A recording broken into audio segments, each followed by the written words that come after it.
You know that feeling, right? You shell out a good amount of cash for some shiny new tech. A phone, maybe? Or a fancy kitchen gadget. Feels solid, looks great. Like it's built to last forever. Exactly.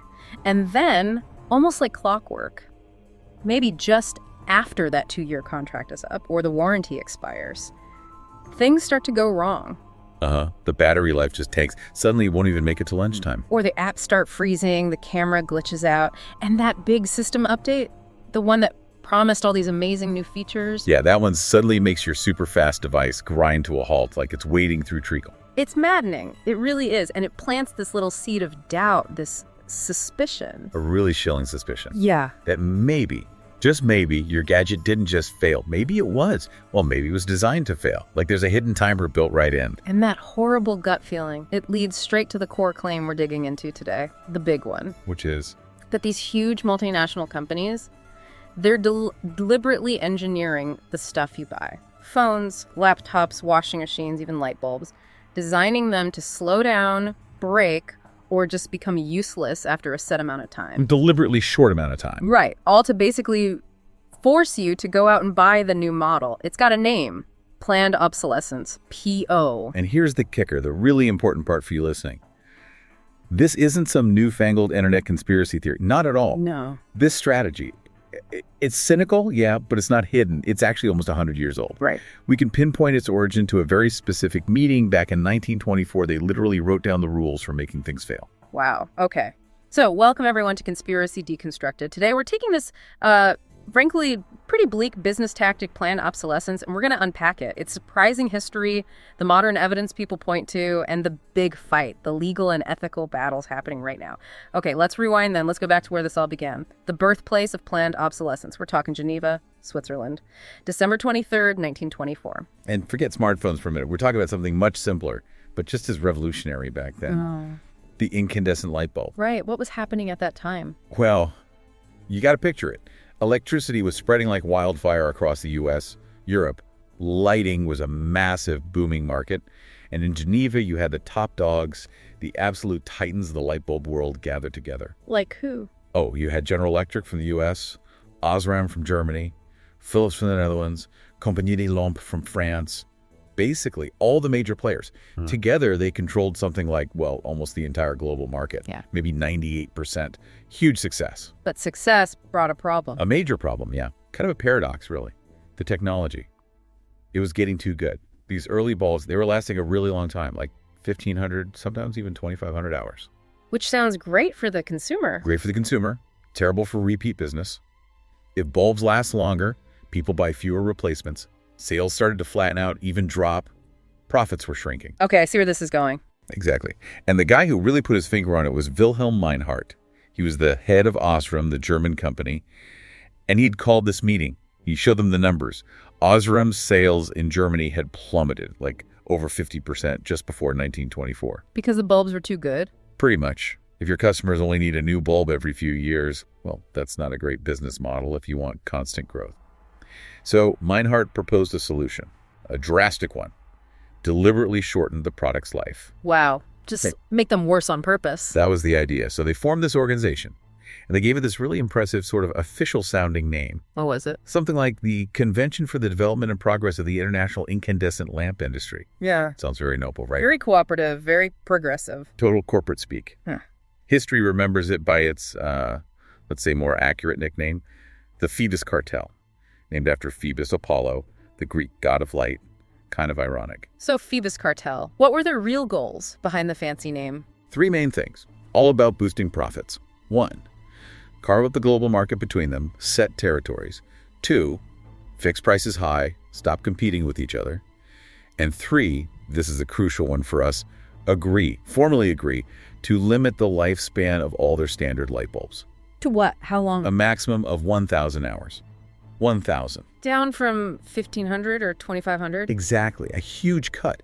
Think about it. Consumers would suddenly need to buy maybe double, even triple the number of bulbs they were used to buying. It was a conscious decision by basically the entire industry to degrade their own product for profit.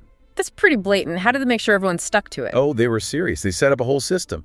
heavy fines for any member company whose bulbs consistently lasted longer than 1,000 hours. Wait, fines for lasting too long, not for failing too early. Got it. They had a central testing lab in Geneva. Companies had to send in samples regularly. If your batch averaged, say, 1,200 hours, you paid a penalty. The sweet spot was exactly 1,000 hours. That's incredible. So how did they actually do it? How did they make the bulbs worse? Technically, it was pretty clever, in a devious way. They messed with the physics. One common trick was increasing the current going through the filament. Makes the bulb brighter, sure, but it also makes the tungsten filament burn out much faster. Okay. They also played with the voltage ratings and even modified the actual structure of the filament itself, all designed to make it fail sooner, but predictably, right around that 1,000-hour mark. And did it work? Did bulb lifespans actually drop? Oh yeah, the data is clear. Before the cartel, the average bulb lasted maybe 1,800 hours, give or take. By the mid-1930s, like 1933-34, that average had plummeted to just over 1,200 hours. So a significant drop. A huge drop. And crucially, their own records show that no factory was allowed to produce bulbs that went over 1,500 hours. They effectively capped technological progress and durability, just engineered it away for sales. It really makes you think about what could have been. Absolutely. And there's a perfect symbol for that. You have to know about the Centennial light bulb. It's in a fire station in Livermore, California. The Centennial light. What's special about it? It was made before the Phoebus Cartel, around 1901, maybe even earlier. Yeah. And it's been burning almost continuously ever since. Since 1901, seriously? Yep, still going. It's clocked up well over, it's probably over 219,000 hours by now. Maybe even more. It's just hanging there, shining. Wow. A living, breathing, glowing. Mm. Testament to how long a simple bulb could last when longevity wasn't being deliberately throttled by a cartel. Okay, so the Phoebus Cartel eventually fell apart, right? World War II, patents running out. Yeah, the formal cartel dissolved. But the core idea, the philosophy of shortening a product's life to keep sales churning, that definitely didn't die. It just shifted, moved into new technologies. Exactly. It migrated from simple filaments to complex code, from glass bulbs to lithium batteries. And people who believe planned obsolescence is alive and well today, they point to some pretty specific modern examples as evidence. So the strategy changed from just making a physical part weaker. Right. It became more subtle in some ways. More about software, about design complexity, especially with things like smartphones and computers. Okay, so what's the big smoking gun in the modern era? What's the key piece of evidence people point to? Without a doubt, it's the Batterygate scandal. That really blew the lid off things back in 2017. And it involved Apple. Right, I remember that. What exactly happened? So proponents of the PO theory point straight to Apple's own admission. They admitted they were intentionally slowing down older iPhones. Slowing them down how? Through software updates. They were throttling the CPU, the phone's processor, on models like the iPhone 6, the 7, the SE, making them perform slower. Okay. Why did Apple say they were doing that? Their official reason was technical. They said older lithium-ion batteries degrade over time, right? They lose capacity. And when a degraded battery tries to deliver peak power to the processor, it can cause the phone to just suddenly shut down unexpectedly. Like just annoying, obviously. Very annoying. So Apple said they slowed the processor to prevent those sudden shutdowns, to smooth things out, make the phone more reliable, even extend its usable life, ironically. But people didn't buy that explanation. Well, the huge outcry and all the legal trouble that followed wasn't really about the technical fix. It was about the secrecy, the lack of transparency. They didn't tell anyone. Exactly. They didn't tell users, hey, your battery's getting old, and because of that, we're reducing performance. Or more importantly, they didn't say, your battery is old, you can replace it for relatively cheap, and your phone will be fast again. Instead, people just felt their phone was getting old and slow. Right. Which naturally leads you to think, time for an upgrade. It accelerated that replacement cycle, whether intentionally or not. And this led to legal action. Big time. All over the world. In Italy, the competition authority fined Apple 10 million euros. They explicitly said the updates significantly reduced performance, thus accelerating phone substitution. That's a direct link. Wow. And it wasn't just Apple. No, Samsung got fined too, 5 million euros. For something similar, pushing that update for the newer Note 7 onto older Note 4 phones, which allegedly made the Note 4s really sluggish. And in the U.S.? Massive class action lawsuits. The big one was called Billick versus Apple. The core argument was that Apple had violated consumers' rights. Specifically, the right to be informed about changes that affect the product they own. Makes sense. If they change how it works, they should tell you. Precisely. Instead of being upfront about the battery issue and offering a simple fix, they secretly degraded performance. That felt like deception. What was the outcome of those lawsuits? Huge settlement. Apple agreed to pay up to $500 million to settle the claims. $500 million. That's not small change. Not at all.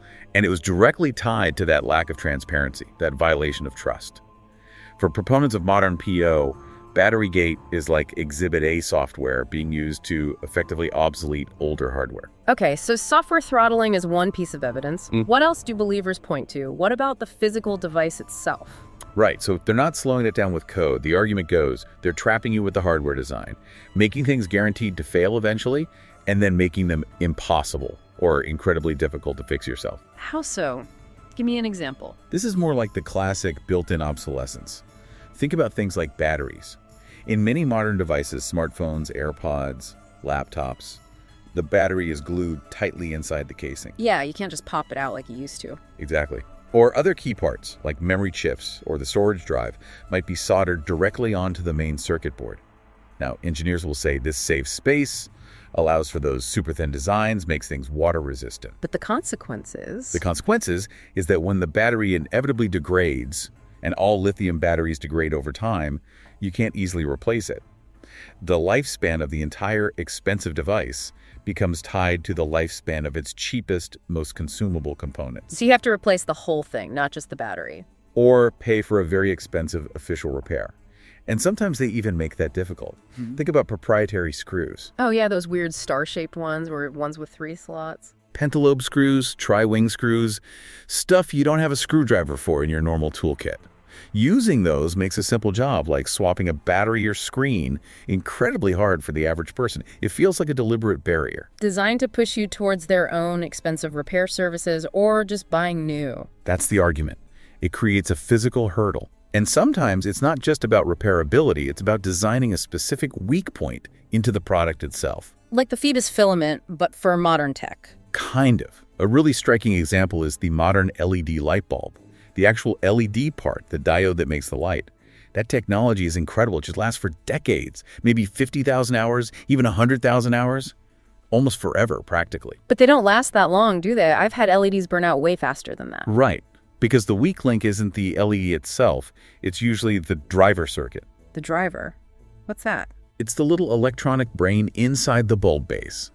It manages the power, the heat, basically keeps the LED running smoothly. But to keep manufacturing costs down, companies often use really cheap, low-quality components in that driver circuit, especially the capacitors. And those cheap parts. They overheat. They fail. Where? Predictably. Often after just a few thousand hours, nowhere near the potential lifespan of the actual LED. So the expensive, long-lasting part is fine, but the whole bulb is useless because the cheap support circuitry died. So they deliberately choose a weak component to ensure the whole thing fails sooner. It turns, as one analysis put it, a potentially immortal product into a disposable item, just by engineering in that one weak link. That feels very Phoebus Cartel-like. Doesn't it? And you see similar principles argued for bigger appliances, too, like washing machines. Older ones often had heavy metal drums, simple mechanical controls, built like tanks. My grandma had one that lasted 30 years. Exactly. Modern ones. Often lighter plastic drums, lots of complex, sensitive electronic control boards. Saves energy, lowers cost, sure. But when that electronic board fails, and they're vulnerable to power surges, moisture, heat. Let me guess. Replacement parts are expensive and hard to get. Often proprietary, yes. Super expensive. Suddenly, the repair bill looks almost as much as a brand new machine. So, what do most people do? Buy a new one, and the cycle continues. Okay, so there's software, there's hardware design. What's the third angle proponents point to? This one's a bit different. It's less about the individual device failing and more about the system it belongs to. They call it ecosystem lock-in. Ah, right. Where it's not just one product, but a whole suite of things designed to work together and only together. Exactly. Think Apple's ecosystem. Your iPhone talks seamlessly to your watch, your Mac, your AirPods, or Google's ecosystem, or Amazon's. The companies sell this as a major benefit, convenience, integration. And it is convenient when you're inside it. But the flip side, the argument goes, is that it makes it incredibly difficult and costly to leave that ecosystem. They create high switching costs. Can you give an example of how that works, how they create that penalty? Well, think back to the early days of digital music. The iPod and the iTunes Music Store. Okay. Apple used proprietary file formats and digital rights management, DRM. It meant the music you bought from iTunes could, for a long time, only be played easily on Apple devices like the iPod or iPhone. Yeah, you couldn't just drag those files onto a non-Apple MP3 player. Exactly. So even if your physical iPod was getting old or a competitor released a cheaper or better player, switching meant potentially losing access to your entire music library or going through a huge hassle to convert it.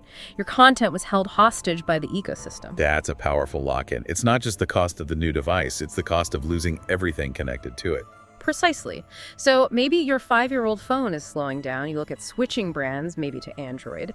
But then you think about losing your synchronized photos, your app purchases, the way your watch works with your phone. The hassle factor, the cost of switching becomes enormous. And that high switching cost effectively forces you to stay within the brand, even if their new product isn't the best or cheapest option. That's the claim. It restricts real consumer choice. It keeps you trapped. And legal challenges, like one called the Le Peasant lawsuit against Apple, argue that companies deliberately set up these systems, like controlling app stores and taking a cut of all sales to keep making money off you long after you bought the initial hardware. So even if the phone itself becomes obsolete, you're still stuck paying into their system through software and services. Yeah. The hardware might die, but you're still caught in the revenue web. It's a form of systematic control, ensuring you keep coming back. Okay. So, we've laid out the case. The Phoebus Cartel is documented history. Batterygate led to massive fines. We see hardware designs that hinder repair, and these ecosystem traps. It seems pretty clear-cut, right? Companies are definitely doing that. Well, yes and no. It's undeniable that these things happen. The evidence is there. But, and this is a big but. Yeah. It's crucial we dig a bit deeper and add some nuance here. It's not always quite as simple as pure mustache-twirling corporate villainy. Okay. How so? We need to be careful not to lump everything under the banner of planned obsolescence. Not every product failure is deliberately planned, and even some planned limitations might have reasons beyond just forcing upgrades. We need to sort of define our terms more carefully. Hashtag tag A, finding the shades of obsolescence. All right, so break it down for us. What are the different types we should be aware of? Okay, first, you have the one we've mostly been talking about. Planned obsolescence proper, the built-in kind. This is the deliberate design choice to make something fail or lose value after a certain time. Like the weak plastic gear in a cheap blender you mentioned earlier. Exactly like that. The motor's fine, the blades are fine, but that one tiny crucial part is designed to strip or break after, say, 18 months. The fix is cheap, maybe $5 for the part, but getting it done is a nightmare, so you just buy a new blender. That's classic built-in structural failure, or the LED driver failing prematurely. Okay, clear enough. What's next? Then you have perceived obsolescence. And honestly, this might be even more powerful, more profitable than the built-in kind. Perceived. So the product isn't actually broken or useless? Not necessarily, no. Its core function might be perfectly fine, but the consumer believes it's obsolete, usually because of marketing, fashion trends, or just aesthetics. Give me an example. Think smartphones again. A company releases a new model. Maybe the screen is slightly bigger, or the notch is smaller, or it comes in a hot new color. Suddenly, your phone from last year, which works perfectly fine, feels old, it looks dated. Keeping up with the Joneses? Tech edition? Pretty much. Fashion runs entirely on this. Why do hemlines change? Or colors go in and out of style? It's not because last season's clothes are worn out. It's to make you feel like you need the new stuff to stay current, hip, successful. It plays on our desire for status. Right. So the product works, but we're convinced we need the newer, shinier version. Exactly. And then there's a third category which is important to distinguish: systematic or legal obsolescence. Okay, what falls under that? This is when a product becomes genuinely obsolete, but not because the manufacturer secretly planned it.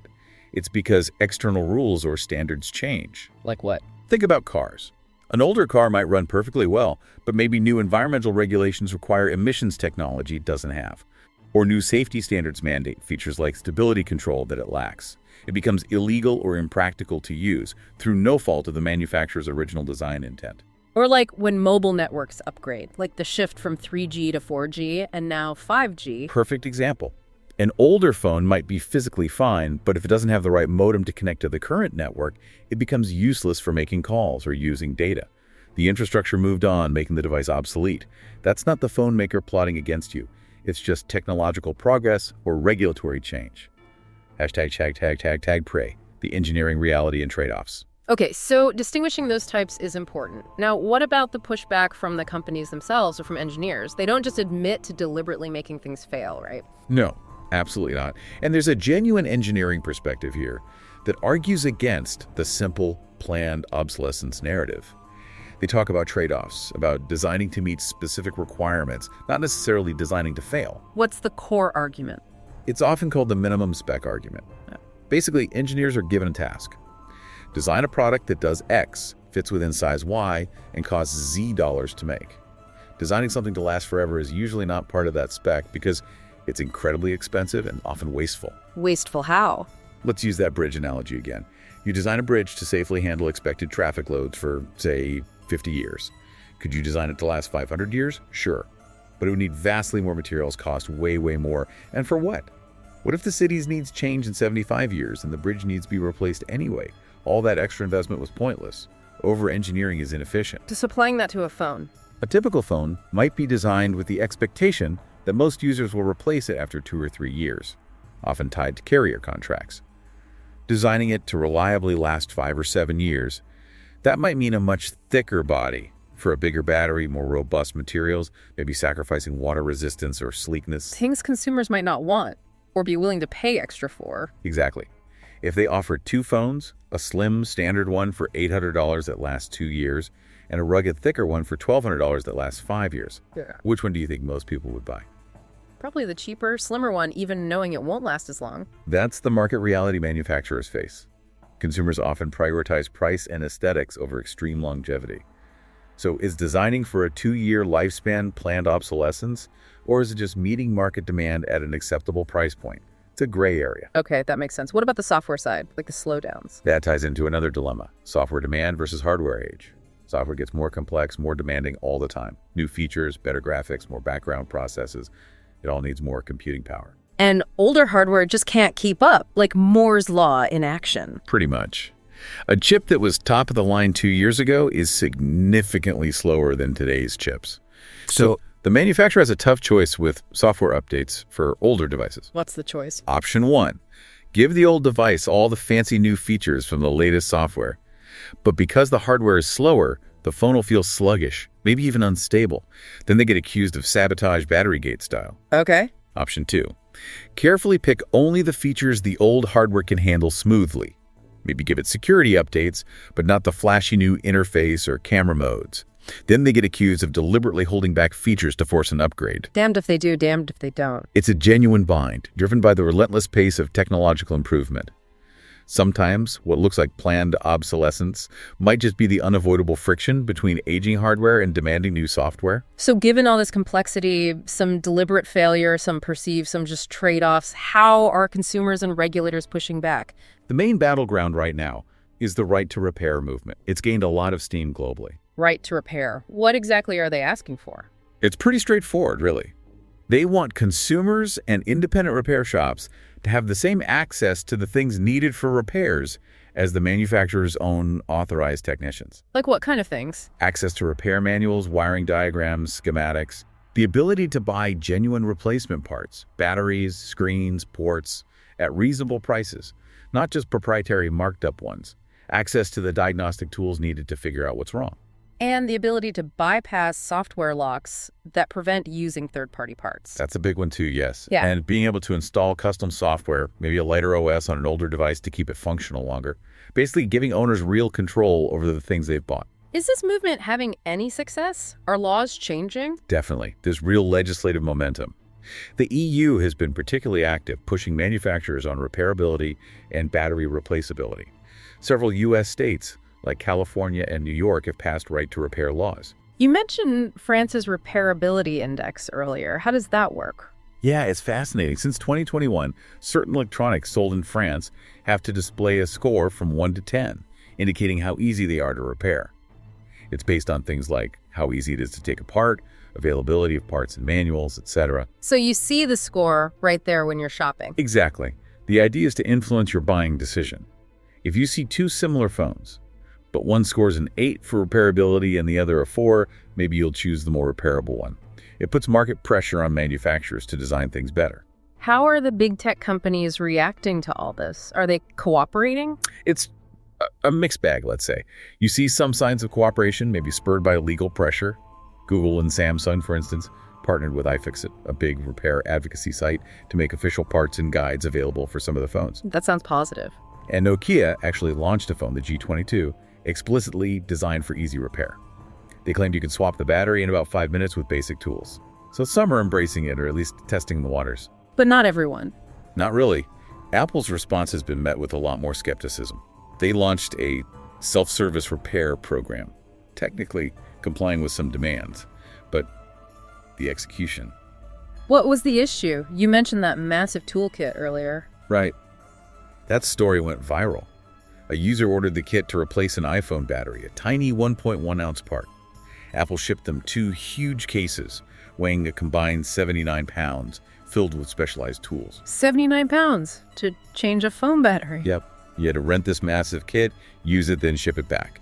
It was cumbersome, expensive, and totally impractical for the average person. Critics saw it as malicious compliance, technically offering repair, but making it so difficult that nobody would actually do it, undermining the whole spirit of the movement. Okay, that does sound pretty ridiculous. Almost passive-aggressive. It certainly looked that way to many. And there's another wrinkle, a potential unintended consequence of these laws, according to some recent economic research. Oh. Well, the thinking goes, if manufacturers are forced to make repairs easy and cheap, how might they react strategically? One possibility. They might drastically lower the price of new devices. Lower the price. Why? To make buying new more attractive than repairing the old one. If a brand new phone is only, say, $100 more than getting your old one fixed, why bother fixing it? They could flood the market with cheaper disposable products, paradoxically undermining the goal of reducing waste. Huh. I hadn't thought of that. The other possibility is the opposite. If they have to use more durable, easily replaceable, and potentially more expensive components to comply with repair laws, the initial purchase price of new devices might go up significantly, which could hurt consumers who rely on cheaper options. So right to repair might not be a simple magic bullet. It could have complex ripple effects. It's definitely not straightforward. Like most things we discuss, the reality is layered and complex. Okay, so we've seen the history, the modern evidence, the engineering counterarguments, the repair movement. It's clear planned obsolescence in its various forms is a real phenomenon with real consequences. But let's talk about why. Why is this idea, this theory, so compelling? Why does it resonate so strongly with people, even when there are complex explanations? That's a great question. I think there are a few key psychological factors at play. First, planned obsolescence offers a really simple, satisfying explanation for a common frustration. It gives you someone to blame. Exactly. When your expensive gadget fails, it feels better psychologically to blame a greedy, faceless corporation like Apple or Samsung than to accept more complex reasons like, say, the limits of battery chemistry, the relentless pace of software bloat, or even your own desire for the thinnest possible device. It provides a clear villain, an enemy. Precisely. It simplifies a complex problem into a narrative of corporate greed versus the helpless consumer, which feels empowering in a way, even if it's not the whole picture. Okay, what else? Second, we have to acknowledge the power of that perceived obsolescence we talked about, the vanity factor. Wanting the newest, coolest thing. Yeah. Let's be honest, part of us likes getting new tech. It signals status, success, being up to date. Marketing plays on this relentlessly. We're conditioned to believe that newer is always better, that having the latest model makes us look good. So we're kind of complicit in the cycle sometimes. We want the new thing even if the old one works. To some extent, yes. That desire for novelty and status makes us susceptible to the idea that our current stuff is obsolete, even when it's perfectly functional. We believe we need the upgrade. And a third reason. I think it taps into a feeling of powerlessness.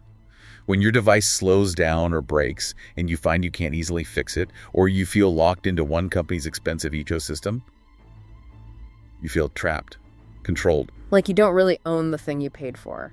Right. And the theory of planned obsolescence, the idea that this was all designed to happen by the manufacturer, it gives you an explanation for that loss of control. It makes sense of that feeling of being manipulated. It might be a cynical explanation, but it feels validating. ###B.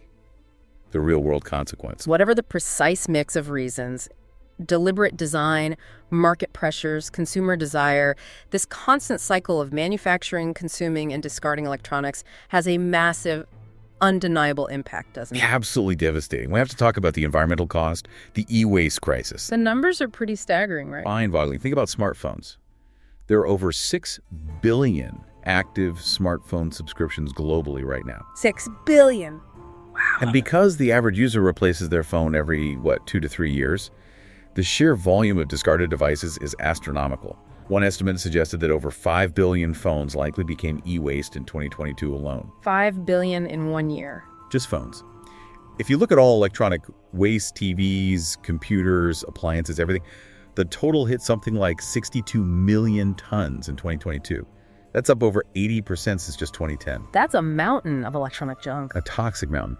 This stuff is full of valuable materials like gold, silver, copper, palladium, resources that we mine, use briefly, and then just dump. But it also contains hazardous materials, lead, mercury, cadmium that can leach into soil and water if not disposed of properly. It's a direct physical consequence of this accelerated consumption cycle.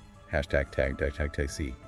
Outro, a question for the learner. So wrapping this up, we've seen planned obsolescence isn't just a paranoid theory. It has real historical roots in things like the Phoebus Cartel, and it manifests today in software throttling, repair barriers, and ecosystem traps. Yeah, it's a proven strategy, adapted over time. The debate now isn't so much if it exists, but how widespread it is, what drives it, and crucially, what we can do about it. The focus is shifting towards changing consumer habits and pushing for policies like right to repair. Which leads to a really interesting question for everyone listening. If we, as consumers, really started prioritizing differently, if we collectively decided that durability and repairability were more important than having the absolute thinnest phone or the very latest design tweak. If people started choosing the slightly thicker phone, guaranteed to last 5 years, over the slick one that might need replacing in 2. Yeah. How fast would that change the economic incentives for manufacturers? Would they respond by building longer-lasting products? And what might be the unintended consequence? Would innovation slow down if that constant pressure for novelty eased off? That's the multi-billion-dollar question, isn't it? It forces us to confront our own role in this cycle. So the next time a company unveils its latest gadget, with maybe just a few marginal improvements over last year's model, ask yourself, is this real progress? Or is it just another layer of carefully crafted perceived obsolescence designed to get you to open your wallet yet again? Something to think about. We really encourage you to reflect on your own buying habits. Maybe look up that repairability index if you're curious. And join the conversation about how we can move towards a more sustainable relationship with our technology.